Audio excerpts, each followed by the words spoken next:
Hello दोस्तों, मेरा नाम है नियति अग्रवाल और आज हम बात करेंगे should interest B charged on the loan moratorium.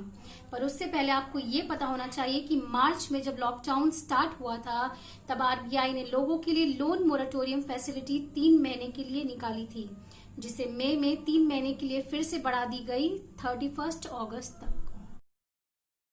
हम जब भी बैंक से कोई लोन लेते हैं तो हमें उसकी ईएमआई हर महीने जमा करनी पड़ती है। लोन मोरेटोरियम में हमें एक प्रकार का रिलीफ मिल जाता है। मोरेटोरियम पीरियड के दौरान हम ईएमआई भरने में स्किप कर सकते हैं। इसका मतलब ये नहीं है कि आपको ईएमआई भरना नहीं है, पर आपका ईएमआई भरने का पीरियड बढ़ जाएगा। लॉकडाउन के चलते बहुत से ऐसे लोग हैं जिनका बिजनेस ठप हो गया है या उनकी नौकरियां चली गई हैं। ये मोरेटोरियम खासकर उन लोगों के लिए। पर इसमें दिक्कत क्या है?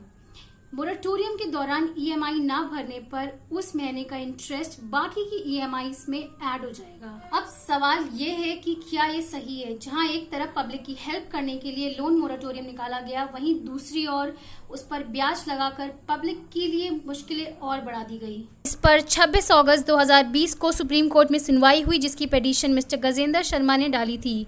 इसमें एससी ने सेंटर को फटकार भी लगाई और यहाँ तक भी कहा कि सेंटर को आरबीआई के पीछे छिपने की जरूरत नहीं है। मोरेटोरियम स्कीम मार्च में ही निकाला गया था, पर अभी तक सेंटर ने इस पर अपना पक्ष क्लियर नहीं किया है। एससी ने सेंटर को 3 दिन का समय दिया है 1 सितंबर तक अपना पक्ष क्लियर करने के लिए। सुप्रीम कोर्ट ने यह भी कहा कि सरकार के द्वारा लगाए गए लॉकडाउन के कारण ही देश की ये स्थिति है। अब ऐसे समय में सरकार सिर्फ बिजनेस के बारे में नहीं सोच सकती है।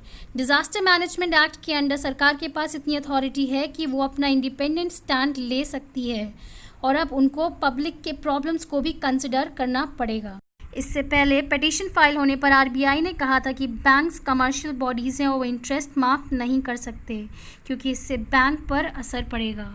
लोगों की सिर्फ इतनी सी मांग है कि मोरेटोरियम पीरियड में ईएमआई ना भरने पर उन पर और ब्याज ना लगाया जाए। लोन मोरेटोरियम आने से लोगों पर जो ईएमआई भरने का प्रेशर था वो कम हो गया। कितनी कंपनीज ऐसी हैं जिनका कैश फ्लो एकदम ही कम हो गया है, ये उनके लिए एक बहुत ही बड़ा रिलीफ है। ईएमआई ना भरने पर लोन क्रेडिबिलिटी कम हो जाती है, जिससे कि फ्यूचर में हमें लोन मिलने में परेशानी होती है। पर मोरेटोरियम पीरियड के दौरान लोन क्रेडिबिलिटी पर कोई फ़र्क नहीं पड़ेगा। अगर इसके नेगेटिव साइड को देखें तो लोन मोरेटोरियम अपनाने पर अभी रिलीफ मिल सकता है, पर बाद में यही प्रेशर का कारण बन सकता है। इसमें ईएमआई भरने का पीरियड भी बढ़ जाएगा और उसके साथ इन 6 महीने पर इंटरेस्ट भी जुड़ जाएगा जिसमें ईएमआई नहीं भरा गया। तो इसी के साथ मैं नियति अग्रवाल आप सभी से अलविदा लेती हूँ। अपने ओपिनियंस को कमेंट सेक्शन में ज़रूर बताइएगा और चैनल को लाइक, शेयर और सब्सक्राइब भी ज़रूर करिएगा।